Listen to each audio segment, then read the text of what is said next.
Hello, everyone. We'll be starting in a couple of minutes, maybe 2, 3 minutes more. And it's a sincere request. Please don't spam the chat with random comments. Let's keep it limited to Q&A.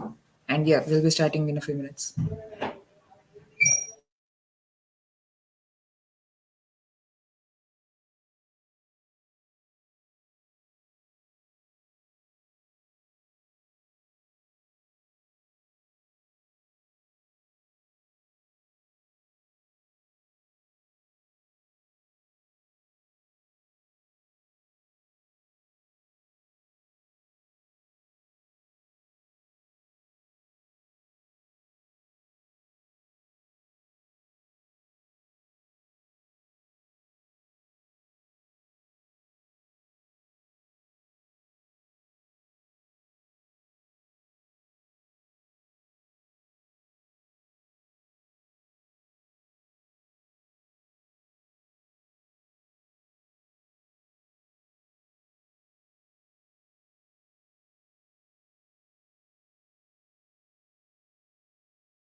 Right, I think we have a good enough number of people joining the stream already, and the remaining will join in due time, hopefully.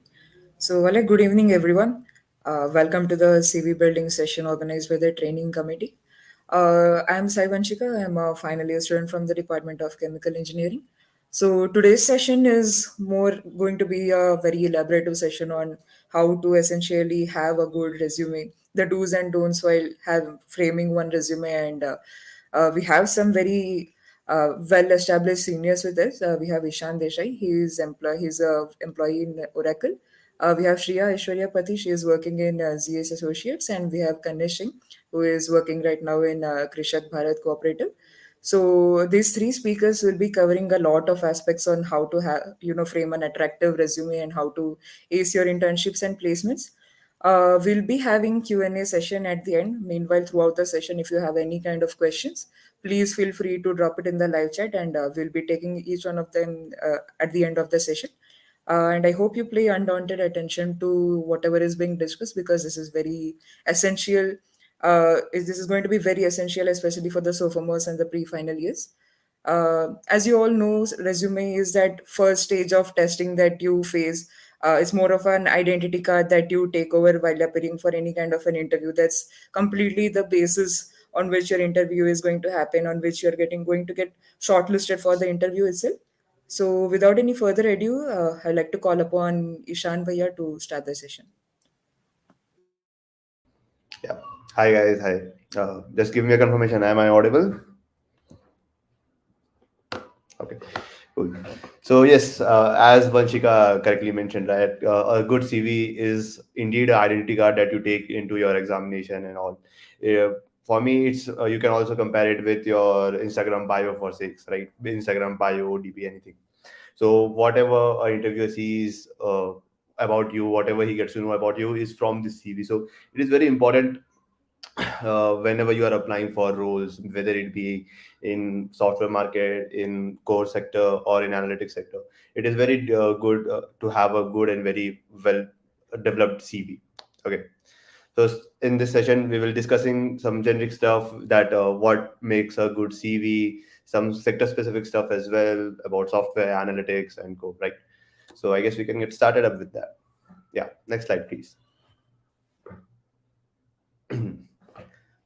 So as you can see, the topic of the first slide is right. Why to invest time to prepare a well formatted CV? This is because again, it's your identity card whenever you are applying for a job or for an internship. uh, from this CV, the interviewer or the place or the person who is screening you, right? He gets to comprehend how sincere you might be, how active, how much activities you are doing, extracurricular or the academic activities, whether or not you are a good fit for the company, because everything's get they screen from the CV itself, right? So this is it. This is ground zero for you when you are applying for a job. So it is very important to have a good CV. Okay, next slide. So the important points to keep in mind while developing a CV, right? So the first point would be a good template. Now, I think the placement coordinators and the training coordinators have share a good template right with you. Please keep that in mind and please develop your CV around that template itself. Don't go with a colorful CV for a job application, right? That doesn't seem good. So keep a good, nice template that has been tried and tested. Just add your points, your qualifications, and everything in there. Keep a good template. That is very, very, very important. It eases your work. It is better for the interviewer to screen, and it's generally says that this person is good at making a CV, not making a CV, at organizing stuff, at correctly representing himself or herself, right? So it says a lot many things. So yeah, a good template is a must. Now, in the CV, please never fake anything. Please do not bluff in a CV, because what happens is, like, if you say I am a pro at let's say Kubernetes, right? That is a very high demand market in software industry right now. So if you say that and some person comes in the interview and says that ask you a basic question about Kubernetes and you are not able to answer that, that is a sheer short rejection from day zero, right? So that shouldn't be the case. So please mention only the correct facts in your CV, what you have actually done, what you are confident with, right? Do only mention that stuff. So please write facts, don't write fake facts. And this is very important, right? As per matrimonial websites as well, please use a correct passport size photo, not as per matrimonial sites. It should be a formal passport size photo, and this should only be included in your two-page CV. If you don't know that, you have to develop two CVs, right? Number one would be single-page CVs. That it wouldn't consist of a passport size photo. Number two would be a two-page CV, which would have a passport size photo. So in the two-page CV, please don't put any photo which has similarity that is being shown here. Please put a decent, formal passport size photo. Yeah. Next. And one important thing to keep in mind is, right, anywhere you are mentioning anything in the CV, like the projects you have done, right? You also need to demarcate the projects chronologically. Sorry, reverse chronological order, right? So that means you have to mention the latest first, then the second latest, and then goes on, right? So as it's mentioned, the projects or the qualification or the certification that you have ever achieved, you need to mention the latest first, like starting from 2021 or 2022. Now it's 2021, then 2020, 2019, anything like that. Okay, so always remember reverse chronological order is very important. That way the interviewer gets to know what you have currently worked on, right? Now, what to write in your CV? These were some generic points, right? What you have to keep in mind before writing a CV. But the main part of your CV is what you have done, what you have understood, what you are doing right now with your academics, with your extracurriculars or anything, right? So we'll be covering that in this part. Specifically, I would be covering software and IT part of this. While two friends, Kanishka and Shreya, would be covering other streams, right? So starting with the software part. So let's start from ground zero in the software, right? Ground zero, programming skills, software programming skills, very synonymous, right? So programming skills and software that are very essential for a CV in software sector would be your programming language, general programming language like C++, Python, Java, anything works. But please keep in mind whatever you mentioned, don't fake it, right? There are people who have I have seen they write Java and Python, but they are only competent in C++. At the end, interviewer, if asked one question about Java or anything, they have failed to answer, and that's again a short rejection for them. So please don't fake it. Write a general programming language that you know, and some software that's important in the software sector. It's GitHub. You might have heard about GitHub. If you don't, please go Google it. It's a must know thing. You will definitely use it if you are going into a software profile. Unix, Linux scripting, that is important. Working with databases like MySQL, MongoDB, something like that is very important. So these are some programming skills that you need to start learning if you haven't already started. If you have started, just keep in mind, always try to grow from what you have right now, and only mention the topics that you are particularly good at. It should not be vacant, like if you are only good at one you won't write one. Particularly good at means you write one, then if you are not good at two three but you still write, it shouldn't be only things like ki bharne ke liye ek bhar diya, right? It should be something decent amount size. Okay, next. Now relevant courses again. The coursework is very important, like being from electronics my side and being placed in the software sector. Relevant courses, I also got it confused when I was applying started applying in software companies, right? So by the time when I started, I mentioned what to say, analog electronics in my relevant courses, and digital electronics for say, right? One fine time I was appearing for an interview, I won't name the company, but he downright asked me, why you have mentioned analog electronics here? You know, I wouldn't ask you any question about analog electronics. Like, so that's why don't mention any courses that are not relevant to the profile you are appearing. If you are going to apply for a core profile to enter core subjects, if you are going to apply for a software profile, try to include courses such as DSA, DBMS, and again, don't include the subjects because I am telling you so. If you are learned that subjects DSA, you are confident with that because later on you might be getting questions on that, right? So please include those subjects only. Subjects might be DSA, DBMS, OS, computer networks, software design, anything like on goes on. Just rank your skills and similarly rank your courses as well. If you are confident in DSA, just make the DSA thing first, then DBMS, then also you can get my point, right? You have to rank your courses as well according to your skills level in each course. Okay, now we can move on. Yes. Now working experience. So working experience is takes up a huge part of your CV. Like it's kind of the most important part of your CV, uh, and you can get working experience in software sector through a number of things, right? Majorly these three things. First of all, an internship at an MNC, at a startup, anything works. You can even get started by doing an internship at our FTBI, right? We have an incubation center for our startups at NIT Rourkela. You can get started through there as well. If you are getting a internship at any MNCs such as Amazon, Microsoft, Oracle, anything works, right?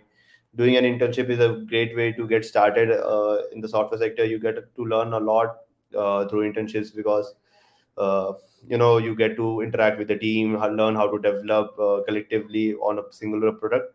So that things make sense and hold some value when it is being screened, when your CV is being screened by a interviewer or a screener, right? Second form of work experience might be a research internship under any professor from our college, supervisor from our college, or other colleges as well. You have a number of research and internships programs. Research is there from IIT Kharagpur, and a number of other research internship programs are there. Right. You can also apply to foreign internships programs like NTU has one, MyTax has the internship program. You can apply for a number of things. Research internship program is also a very good way to experience knowledge, domain specific knowledge in software sector. Last one, and I think this would be exclusive to the software sector, is the open source internship experience. Now, you might only have heard about GSOCs or Bitcoin Summer of Code when open source comes to your mind, but it's not limited to that.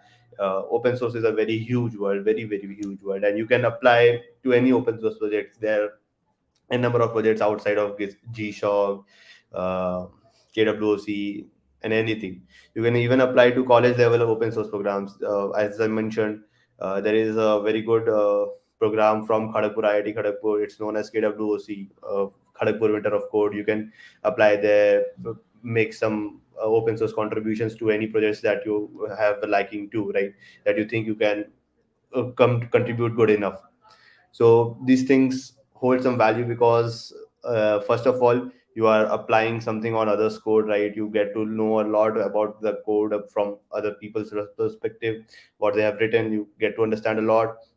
Then obviously, if you are doing an open source internship experience, you might be again working in a team or collaborating with a number of peoples, right? That also holds a value, because what people see is the screeners.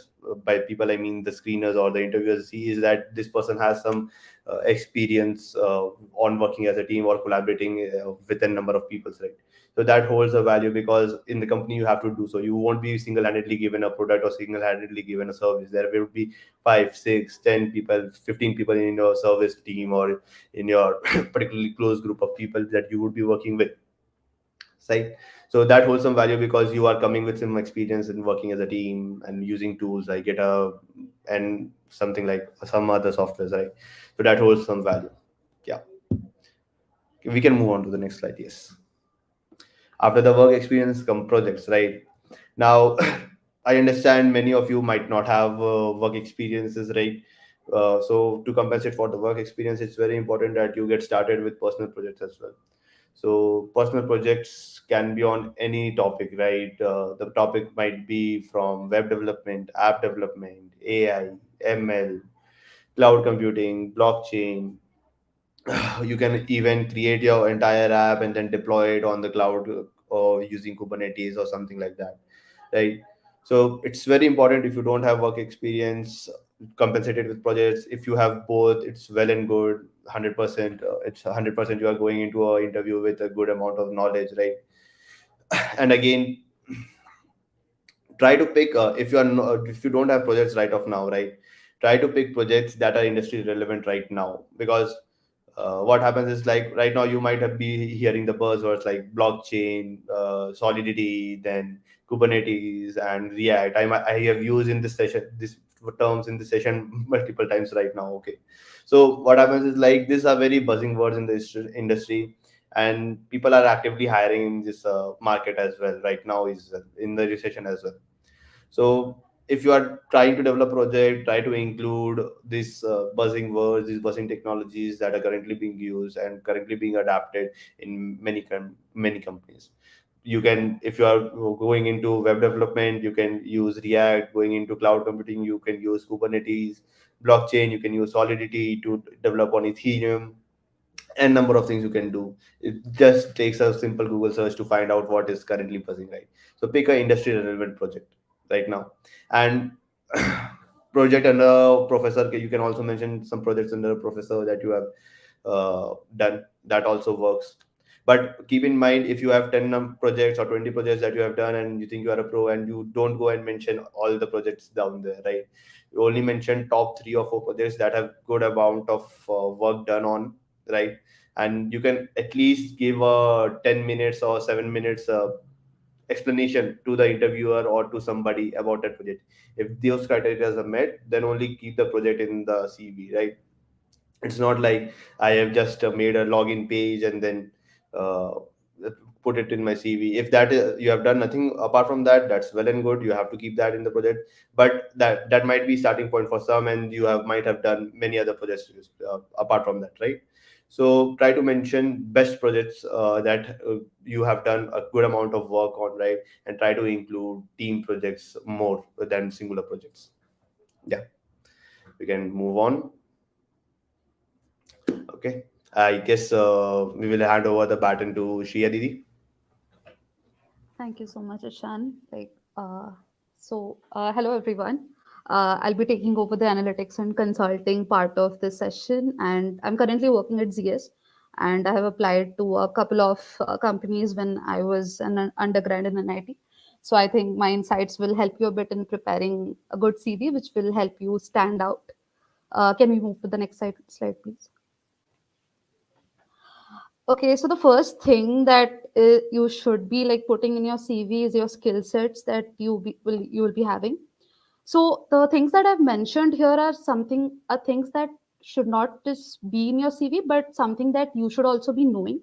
So I'll be like telling things that will help you in your interviews also, not only in just framing your CV. So the first thing that I would advise is keeping some knowledge about general programming stuff like MATLAB, C++, Python. This is not mandatory, but obviously a bit of knowledge in this would give you a plus, because what happens in analytics and consulting sector is you get a lot of data and you have to get business insights from them.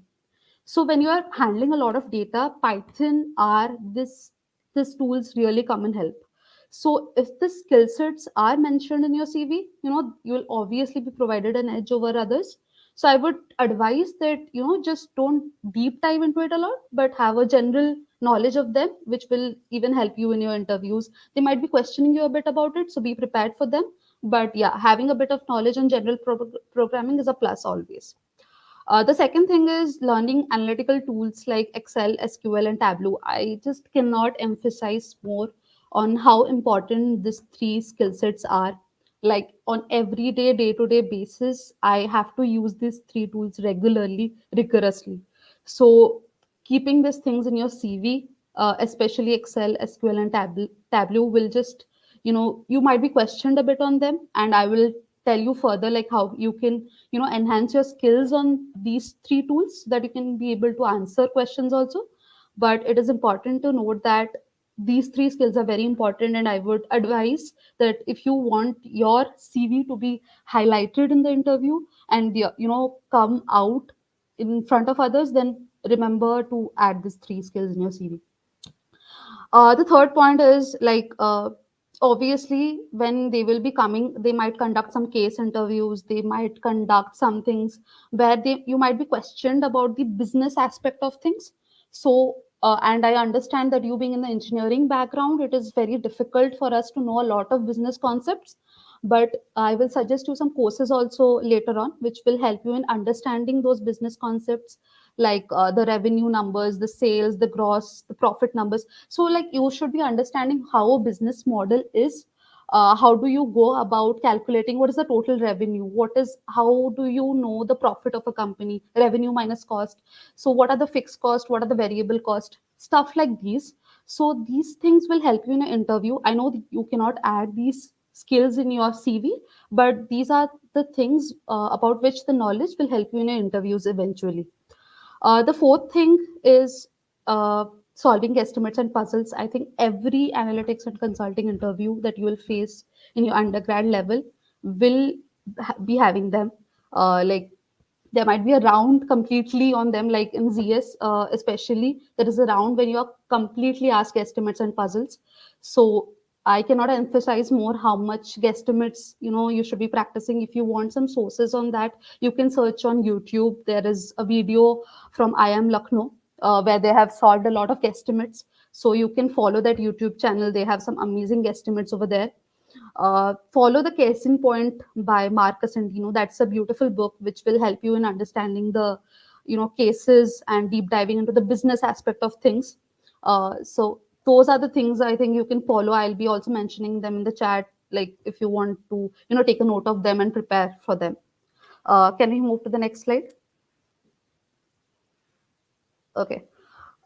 So this is the part, relevant courses that I would suggest you to do. So first thing first, like only include courses which are related to the profile you're applying to. Like if you're applying for core, make sure that your courses that are relevant to them are there. If you're applying for analytics, separate courses should be there. Do not mix and match when you are going for an analytics, internship or placement process. Do not keep your core internships over here. They will add little or no value. You might be also questioned that, okay, are you interested in core too? Then why are you coming to this field? So there will be a lot of back and forth questioning that is going to happen to you. So to be safe, I would suggest keep only the courses that are relevant to this particular field. Obviously, you should keep the courses on top in which you are good at, like the best course that you have done in which you are fully confident. You should be keeping them at top to highlight. They should be coming to the eyes of the recruiter at once that, okay, this is the first course he has mentioned. Of course, now giving you some advice on what courses you can take. I personally had done a course on Coursera, which was on Foundations of Business Strategy by University of Virginia. That's a beautiful course. Like you will be understanding uh, like consulting and business problems completely in that. There is a project also that happens at the end. That's why I had applied this. That's why I had kept this course in my project section also. So this course is also going to help you putting something in your projects if you don't have anything. So yeah, so you can do a lot of courses from Coursera and Udemy based on marketing, supply chain, and business analytics. There are a lot of data visualization courses also, which I will suggest you to do, because this will give you an edge as the recruiters will understand that you have already some knowledge on understanding how the data is there in corporate usually, and how you can use the data to derive meaningful insights. So it is imperative that you do at least two courses from these, whichever you like. Basically, strategy and marketing is something I would suggest, and something related to data visualization or data, getting insights from data. So courses related to that. Yeah, so I think if you are be able to do these courses, they will help a lot. Okay, coming over to the work experience. For the pre-final years, I think for those who are going for internships, they might not be having a lot of work experience. So what you can do is you can apply for off-campus internships. Even those who are there in their going for the placement process also, you can apply for a lot of off-campus internships. I know it is difficult to get consulting analytics off-campus internships. So I would suggest you to even apply like for internships, research internships, but not in IITs. Okay, because those research internships in IITs are mostly based on core. So if you want to go for analytics consulting, better you apply for a lot of internships in IIMs or ISB. They provide a lot of good internships. I personally know a lot of juniors who are shortlisted in interviews only because they have done some amazing projects in IIMs or in ISB also. So you can just go just the similar process that you follow for research internships in IITs. You can follow a similar process, and I think you can get some amazing projects over there too. Obviously, the second point is that participating in some case study challenges. So, my personal experience is that I got interested into analytics and consulting from a case study competition only, which is ZS Campus Beats. It was a beautiful competition where there was no skills required. It was just your logical and analytical skills that were being tested. So you also get to understand the business aspect of things. So I would definitely suggest you that, even just not for adding it to your CV, just for for fun, for exploring this field, those who are into other sectors also, just for exploring what analytics and consulting is, you can definitely put your hands into some case study competitions. You can just Google stuff and you will find hundreds of case study competitions going all around the year. So you can participate in them and see how these case study competitions are. uh, Obviously, this you, whatever you're writing in the project, like if you have done some project, be very sure that what exactly you have done in the project. You'll be questioned a lot, because if they see something like this, like you have done an internship in IIM or ISB, they might just question you what exactly you have done, and they might go deep dive into that, because not a lot of people will be having that in the CV. So if you are having that, make sure that you have built a story which will help them understand what exactly have you done. Because being in an undergrad level, they also didn't expect that you will be doing such a good internship. So you have to be very very sure of what exactly you have done in that internship and be able to explain that properly. Can we move to the next slide?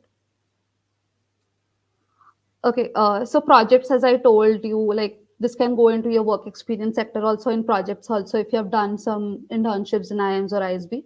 So yeah, the cold mailing professors thing, I cannot stress on this more. I think a lot of your friends also might have got research internships in IITs based on those things only. So you have to write a lot of mails for this, but I'm sure it's going to be worth it. Take a pro bono consulting. So this is pro bono consulting is something which you not get paid for, but you get to learn a lot. So now even I'm part of a pro bono consulting firm. So I'll not take the name. You guys can reach out to me for that. But obviously you can do this, and they take interns also. Like they take people for internships also in pro bono consulting. So this is something you can just do for a volunteering cause. You can add it in your CV, and you can be, not a lot of people know about this pro bono thing. So that's why I've mentioned it over here, and I'm sure this is going to be very useful if you're applying for analytics and consulting related firms.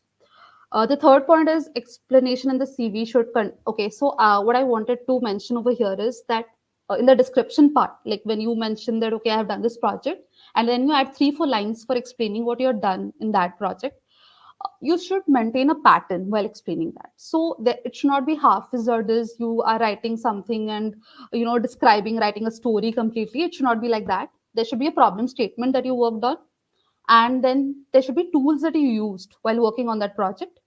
And of course, then the last thing was that after using these tools, what was the kind of impact that you created in the project. So like while mentioning that also, you can keep percentages and numbers to make the interviewer like understand that okay, you had worked on a good project, because they consider everything in terms of numbers. They consider okay, the previously the sales of this company was uh, $3 million, and then you worked on some things, you suggested something to the clients, they implemented this stuff, and their revenue increased to 4.5 million. So when you created an impact of $1.5 million. So stuff like this, I'm not telling this exact the revenue impact is the only thing you can write. You can also write other things in terms of percentages. Even when you're writing an extracurricular activity in your, like suppose you were the general secretary of a hostel, and you organize the garden fest or the hall day, you can just mention the point over there that okay, this was a 2 lakh budgeted you know thing that I organized, and I was successful in doing that. So anytime you describe some things, keep numbers, keep percentages, which gives them an idea how huge that thing was. Like some of you might be coordinators in innovation and everything, and you just write, okay, I was coordinating a lot of people, a lot. So write numbers over there. There was a footfall, there was an increase of 50% in the footfall from previous year. I, as a coordinator, we did all those things. So when you put numbers and percentages, that creates a lot of impact.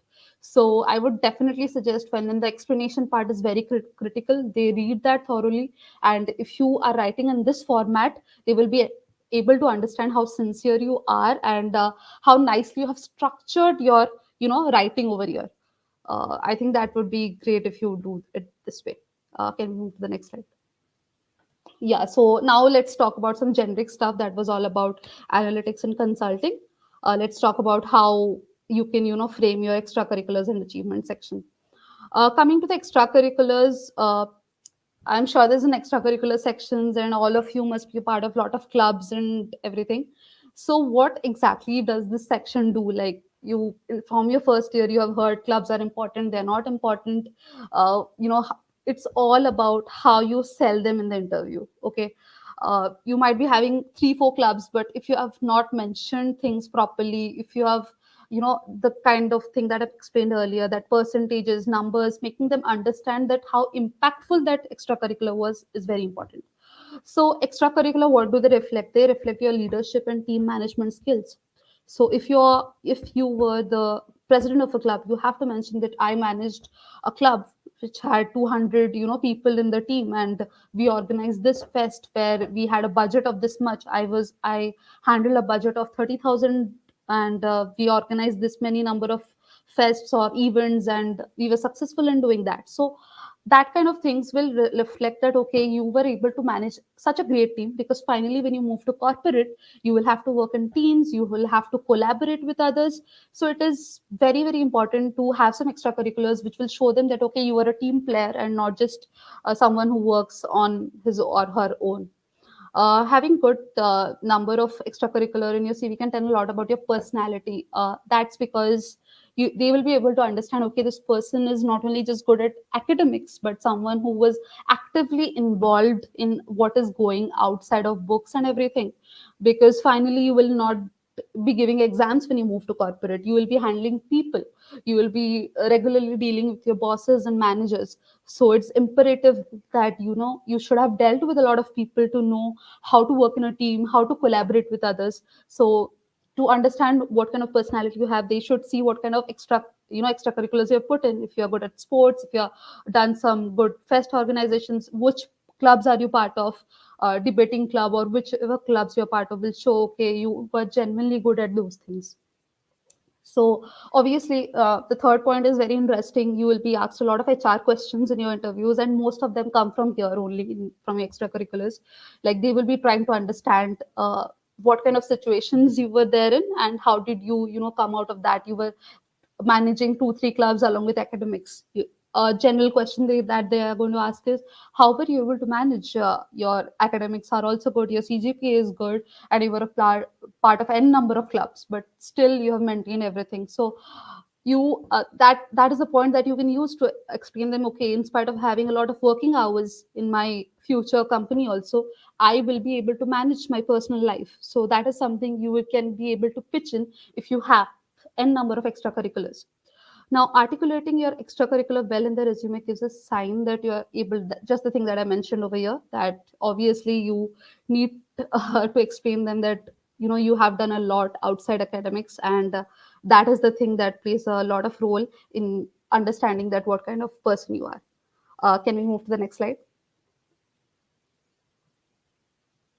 Oh, okay. Not being said, I will obviously tell this that don't, mention the achievements that you had in your school. You won a quiz competition in your section, you in your class. That will not make much of a sense unless it is a national level achievement or an international level achievement. Uh, I would suggest you to keep things, your achievements and certifications limited only to your college. But yeah, if you have something extraordinary that you have done in your school days, then you should go ahead and mention them. Can we move to the next slide?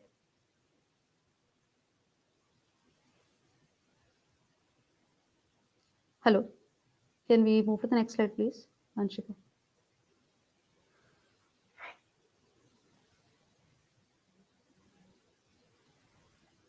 Hmm. So, what can you tell them indirectly by your stories? So, when your CV is basically a story of your life, what you have done based on your career, like what kind of projects you have done, what kind of internships you have, you have done, what kind of extracurriculars you have done. So that is reflecting your college story, like college story. So what are they going to derive from that? They're going to derive all of these qualities that I mentioned from different aspects. So it is important that you pay focus to each and every portion that you have mentioned, each and every word that you're using, even in the description. So in the description also, if you're writing a word, that should have a lot of significance if you're putting it over there, because a lot of qualities are what they're judging in you, not only your academics and everything. A lot of people with good CGP also get rejected because if they have not shown any of these qualities. So it is important that you sell your stories, you make your stories, and you present to them that you are good in all these qualities. So I think that would be it from my side. Thank you so much. We'll be passing over it to Kanishk. Thank you, Shreddy. So, hello guys, I'm Kanishk Singh. I'm currently working in Crypco Fertilizers Limited. And before than that, I was working with Vedanta, aluminium industry in Jharsuguda. So, let's talk about the core. So, first of all those students and my juniors, my friends, those who are interested in core sector, so the first and foremost thing is you need to be very patient, okay? Because core is not a very dazzling field, okay? When you are getting uh, many interactions with other guys, international exposure as sort of, you will be having a steady growth, but a lot of perks. So people do say that life in core is very rigid, but these are myths, okay? If you talk to your seniors, those who were interested in core sector, right now they are working in very good core companies at a very good package. So one more thing that Ishan and Shreya, they have talked about CV, how to make a good CV. So the best part is whenever you are preparing your CV or resume, think is like you are scripting. You are writing a script of your own interview. So how would you like your interview to be? Things that you are mentioning will be asked in your interview. So do not bluff, as Ishan already mentioned. But the thing is, when I was in my second year, so I also had some of these sessions, and they said, do not bluff. So what to write in those sort of skills? I don't have any such skills right now. So the thing is, and one more thing is that CV building is not a one day job. Okay, you start building your CV now, and you will constantly updating it week wise, monthly, and after few months, a refined CV will be getting generated. So the thing is, if you are aiming for core sectors and you know MATLAB, ANSYS, these softwares are necessary. So you can mention them right now in your CV and set a goal that in 2 months I'll be completing that course. Okay. So that's how you grow with your CV itself. So these are the some of the software skills which are very much needed, or we can say that are relevant in core sector. For general programming, MATLAB, C++, Python. People would be asking that why C++, Python. So in core sector, we do linear regressions. Whenever you make graphs, we use machine learning as well. Those who are in chemical engineering, they might be knowing a professor Madhusri Kundu ma'am. She does a lot of engineering, machine learning work. So MATLAB, C++, Python, Jupyter library, these are very handy. Regarding softwares, Ansys, Aspen, HYSYS, OpenFOAM, Console, and etc. So not all of them, one or two would be handy. Okay, next slide. Yes, the same thing that you guys already know, that about the relevant courses, put only those in which you are very good at the top, and do include one or two subjects which are also relevant to the profile, because uh, being a chemical engineer and also related to mechanical branches, you guys have fluid dynamics, right? And you guys have uh, thermodynamics, you guys have mass transfer operations. Okay, so any plant, any core industry, they cannot run without heat transfer operation, mass transfer operation, and fluid dynamics. Pumps will be there. So these sort of core subjects should be mentioned there, and according to the order in which you are good at. And say if you are applying for a company who has the job profile of a design engineer, in which you will be designing some equipments or turbo machineries, so you can mention some of the subjects like fluid dynamics and process equipment design as well. Some of the specific courses, if you have done from the some other courses like SWIM and NPTEL, like in my year I did one course in Coursera. It was about oil and gas sector in USA, how we do upstream and downstream activities and explorations. So you can mention these as well. Next.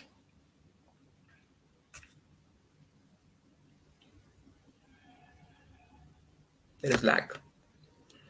Yes, so regarding work experience, so those who have done any internships or those who are looking for internships in core, so industrial visits and vocational trainings, though these are of around 1 month and 2 months, but these will be adding a lot of value in your CV when your personal interview will be there.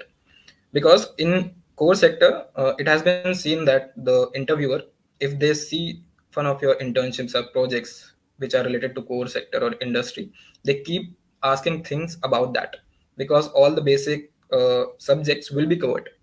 If such experiences are not mentioned, then they ask you what is your favorite subject, and then they keep asking you about that. So it is also necessary that you mention your favorite subject which you are very good at in the relevant course section as well. So Industrial visits and vocational trainings are highly recommended, and this is like a format which is given here. First you write timeline, and then vocational training, the title, summer research intern or winter intern, and then the organization, and then you write a short and direct description of your work. So as Shriya Didi mentioned before, that in extracurriculars you need to write numbers and all. Okay, so similarly here, whenever you are talking about the specific internship that you have done, so it is very important that in 3 to 4 line you explain the gist of it, and then they will be asking you about that. So choice of words while writing the description is very important. And let's talk about more in work experiences. So first of all, decide what interests you more. Computational work, like you want to work on a laptop or computer, having answers or aspen in it. You want to do some MATLAB analysis of the project, of the simulation work which is going on. Before that, you want to simulate it in your own PC. You don't like the lab environment, or you are a lab person, you want to run the experiments by your hands, you want to do a beaker and test tube sort of things. So you need to decide that. And if you have decided that, then here we are talking about the research internships. So choose a topic. How you can choose a topic?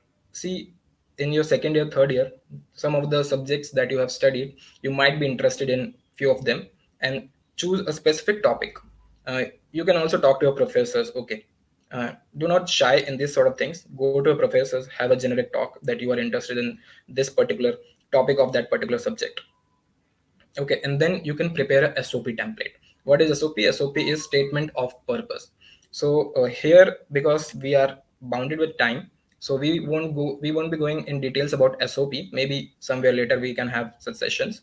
But SOP is a, we can say, the document in which you mention that why are you interested in that particular topic, and what you have pursued, for that particular topic that you want to take on, uh, for that particular topic in the upcoming future.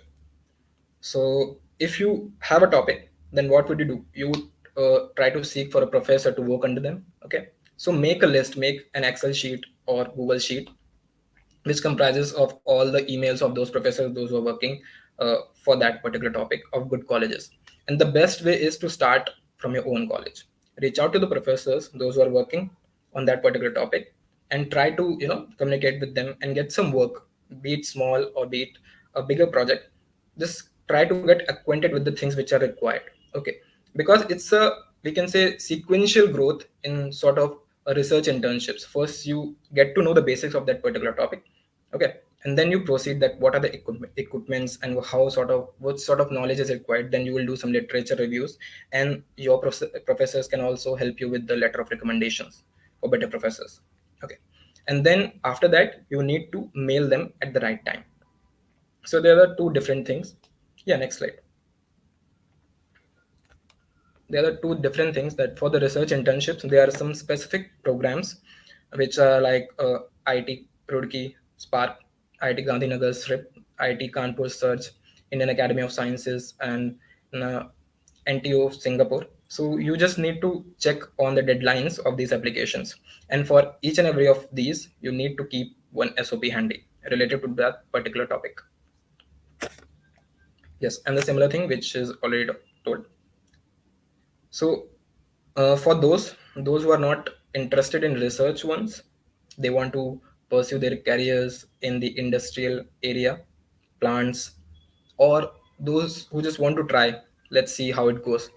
So there are some of the popular sectors: oil and gas, and fertilizers, metals, food industries.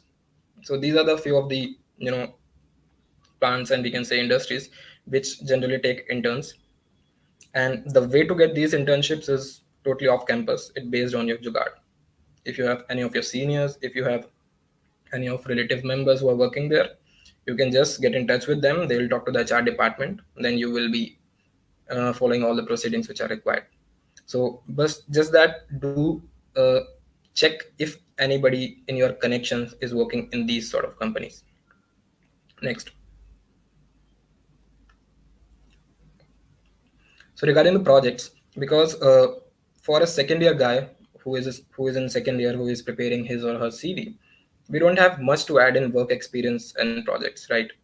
So regarding the projects, if you have not reach out to any of the professor regarding this.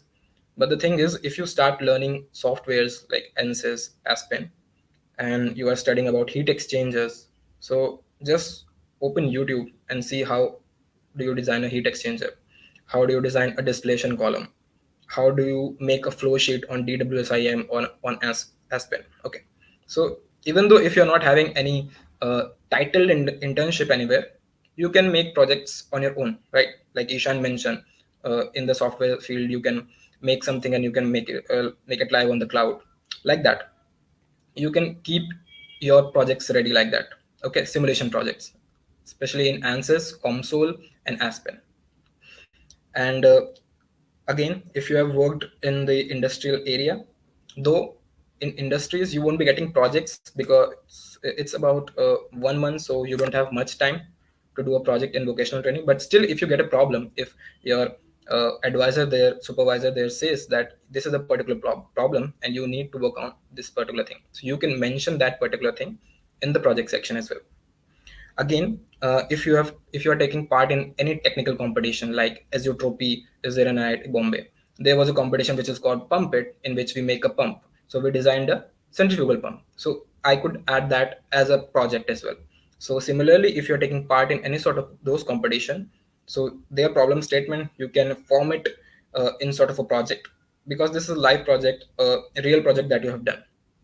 This will be very helpful for you and for your interviews as well.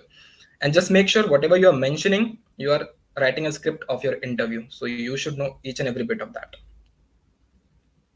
Next.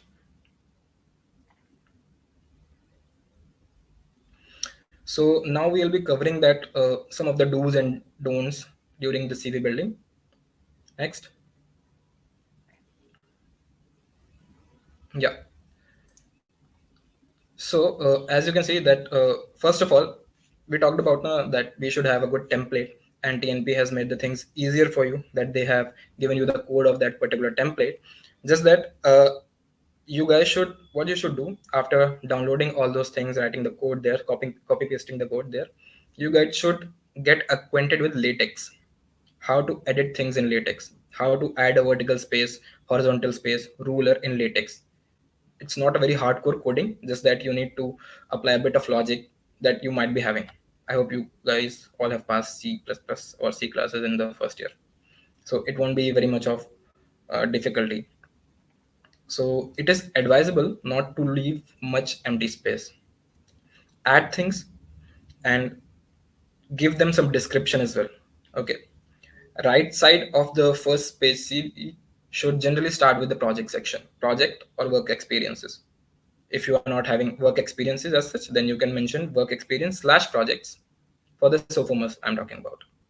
And if you're mentioning any certification, if you're mentioning about any sort of project and any sort of course that you have done, you can mention the source as well on the right part, like Coursera, Udemy, and PTL. And try to avoid uh, writing more stuff. Just like if you have mentioned road track club member and you're writing a full paragraph about it, okay, it won't do any good to you, right? Try to specify things in a very concise manner, 3 to 4 lines, not more than that. And just like Shreya have mentioned already, if you were the president of a particular club, you can write, you have led the team of 60 members and you, uh, what was the responsibility, you can define that. Because and also if you're applying for the core sector, do not write more than 4 extracurricular activities. Otherwise it may look that your personality is very dynamic. And sometimes it has been seen that they do choose people, those who are very straightforward, those who are uh, not very of dynamic personality, because in core sector you will be working in a very confined zone in shifts. So sometimes writing extracurricular activities in large number may backfire. And this is the most important thing, that whatever you're writing, just check the spellings, put it on Grammarly, and then paste it. Next. Yeah, so the same thing that I mentioned earlier, know about latex, how to edit in latex, and these all are the things which are mentioned here, you should know. And the PPT will be with you guys, So you can take a look and then prepare a CV. Next.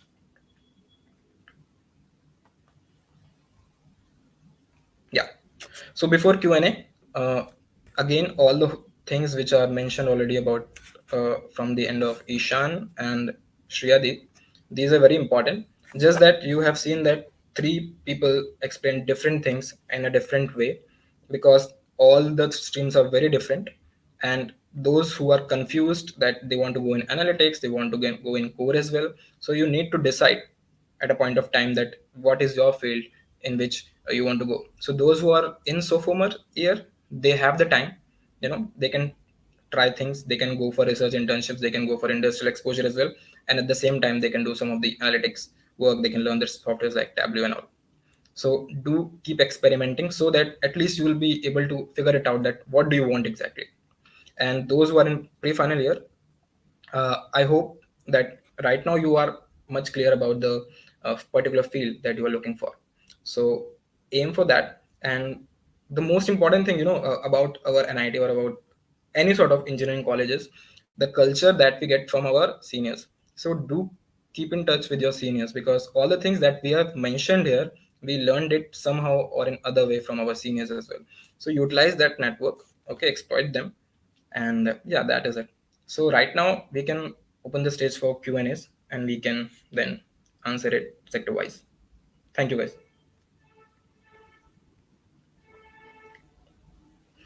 Yeah, Vanshika, you can take on. Yep, sure. Saket, do you want to continue? Yeah, I think we'll just start it.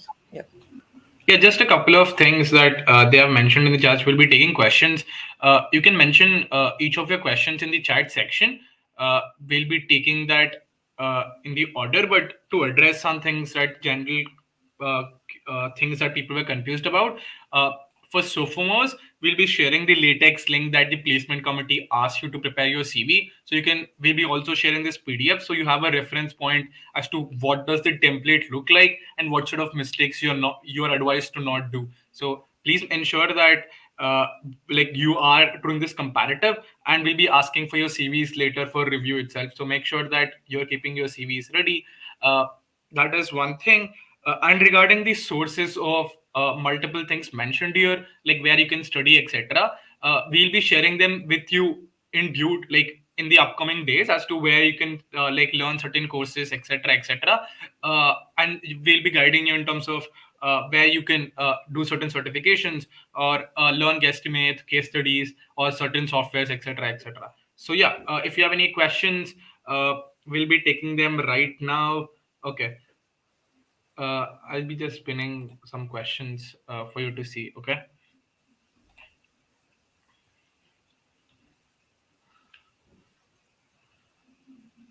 Kanesh, I think there's a question for core. If you can see it. Can you say what all chemical engineering related competitions, events, projects one can go for to gain industrial exposure and experiences? So Sahil, regarding the industrial exposure, you're talking about industries. For that, you have to work in industry, right? So again, the same thing which was mentioned already. Okay, uh, like go for internships on the basis of your sources if you are having any of your seniors or family members working in those industries, because these sort of industries, they have their safety guidelines that they only allow the students those who are related, and if someone takes the responsibility of them, if anything or any injury happened to them, then what will happen. So these sort of concerns are there. That's why you need to find those sort of jugards. And regarding the competitions, similarly, like you have innovation in NIT Rourkela, all the big colleges, their tech fests, their chemical engineering departments, they are, organizing such competition like Azeotropy of IIT Bombay, NIT Trichy, they have Alchemy. Similarly, you can just Google it and just play a bit wise here. If even whenever you are choosing a competition, check if that particular project that you are applying will it add some value on your CV or not. Okay, even if it's a failure, still you can add it, right? Because what did you learn from it, right? Because in those sort of projects, you came to see that what is the difference between the theory that you are studying and its application. So from this part, the interviewer, they really ask a lot of questions because they are working in the real-time environment of a plant. Yeah, and regarding the projects, professors are there. Anything you want to simulate this decision column in your answers in your laptop, you can do if nothing is there. I think there's a question. Thank you, Ganesh. I think there's a question for analytics. Yeah. Shriyadi. Okay, so I think, yeah, having two good projects is sufficient, like is good enough for analytics and consulting, but it is like making sure that those two projects are very relevant to the position that you're applying to. So I would suggest that if you're applying to something based on an consulting specifically, you can have some business strategy projects over there. And if you're applying something related to analytics specifically and a mixture of analytics and consulting, then you can definitely have some data visualization, one project on data visualization such as in Tableau or SQL, and one more course could be on business strategy. So this kind of segregation you could have between the two projects, but yeah, two projects are good enough.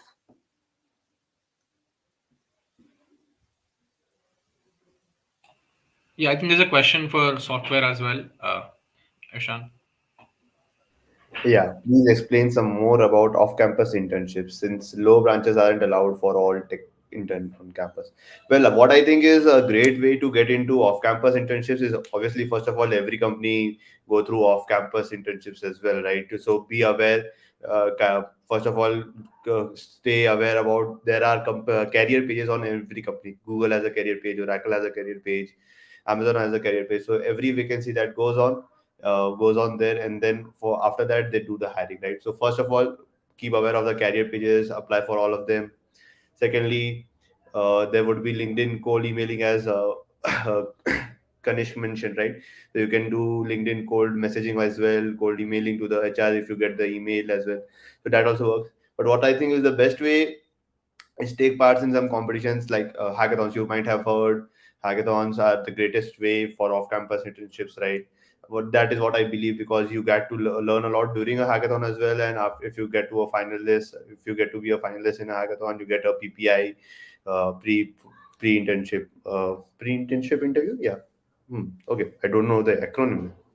Okay, but yeah, hackathons was a great way. You might have heard many people have scored a placement through Mindra HackerRank. I was a finalist in Mindra HackerRank.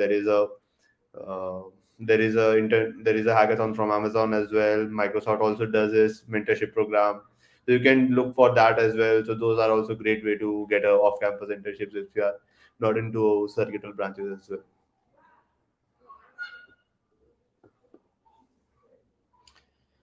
Okay, Yeah, I I think see. Ishan will be better equipped to answer this. I guess you're from EC branch only. I guess, right? Yeah. Yeah, I'm from EC branch. So are assemblers and compilers relevant projects for software in or indeed for EC students aspiring for computer engineering specialization?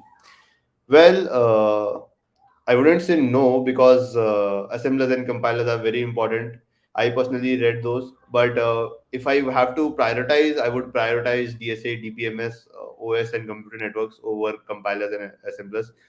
If you have time, then why not study for all things, right? You get my point, right? It's not needed. Most of the questions in interviews and in some interview rounds, focus on these four subjects that I told, right? DSA, DBMS, OS, and computer networks. But that is not limited to that. A person can ask you anything about depending on the job profile or the work you are going to get after you join the company. So I wouldn't say no. I can't say no. But yeah, priority wise, they are not as important as the other four.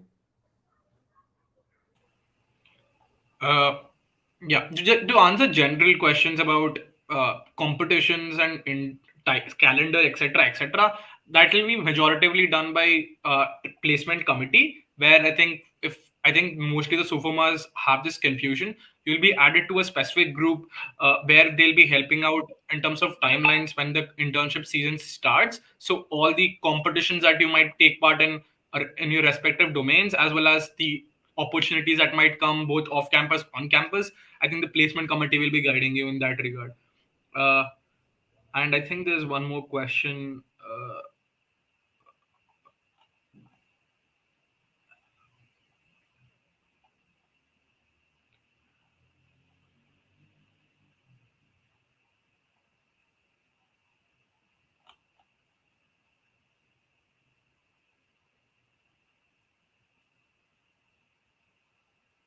I think the questions are sort of repetitive.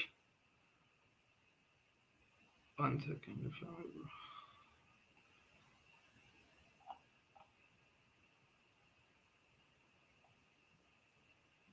I can see a lot of questions here. Can you just someone just give a repetition of suppose if a person doesn't have in a sophomore, what the person can do? So just yeah.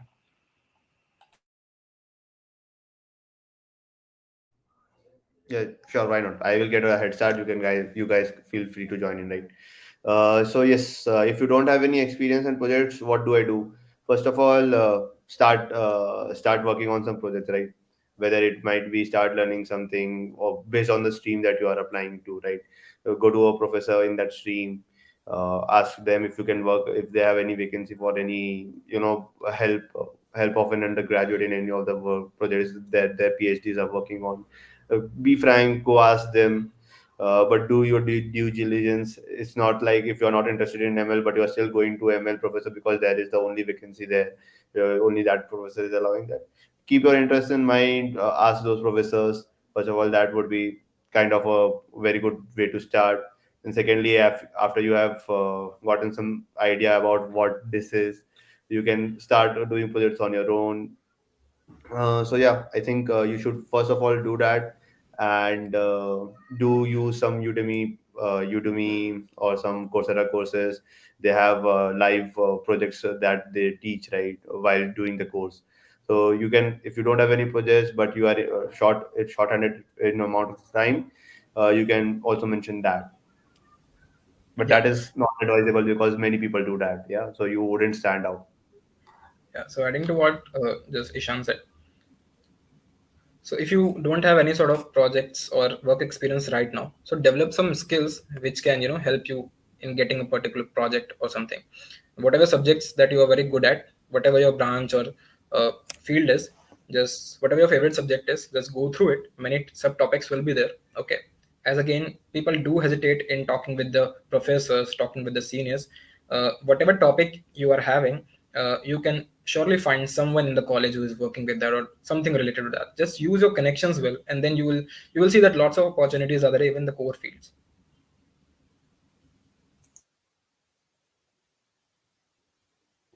Yeah, I agree with Ishan and Karthik. I think we can go ahead. Yeah. I will be taking last three questions. I think these are different, so let's take these three questions, then we can wrap it up.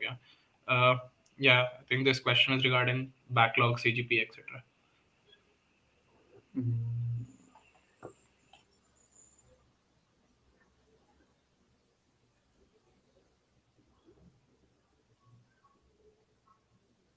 Uh, just to clarify, what is EV as in electric vehicle? Yeah, I think I he thought it wants was to go to that domain. If I'm able to comprehend this correct, but I think this generally applies. I was seeing a different question where they were worried about backlogs as well as CG. How we'll be able to get internships, etc. I guess that is where they were curious about. Uh, well, most of the companies have a criteria of the CGPA, right? CGPA acts as a bottom line screening tool for them. Most of the companies do have that. I wouldn't say no, but if you have a decent CGPA, I don't think so that should be an issue. But as you say, you have a very poor performance in the last sem exam. There are many companies that don't pay much heed to the CGPA as well. So try applying to as many companies as you want in that particular field, and something or the else will turn up. Yeah, I think. I guess go Ganesh, for the Niyati, off-campus one. yeah.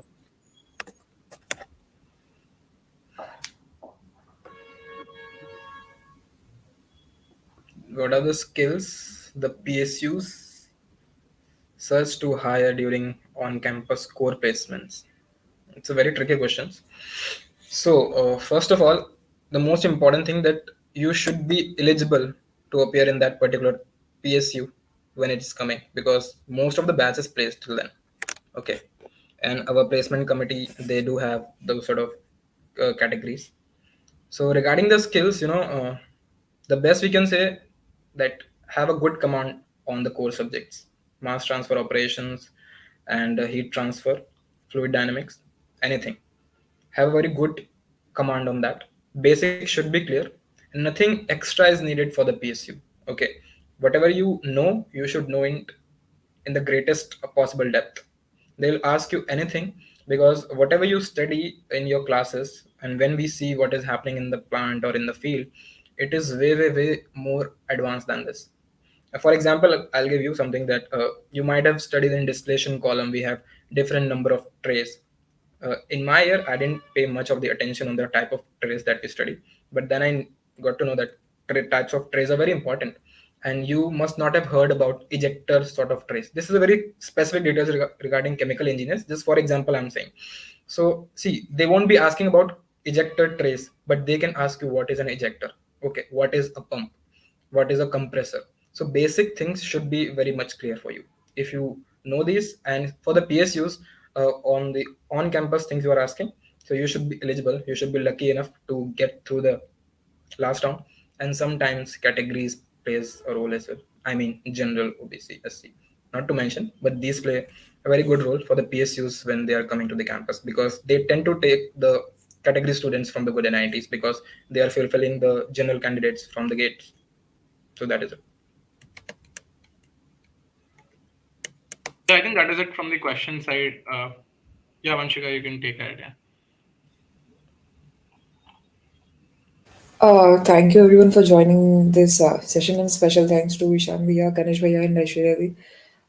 The session hopefully was very helpful to the second and third year students. We'll be sharing the PPT and some CVs for their reference, because the sophomores will have to build the CV in the institute format based on that.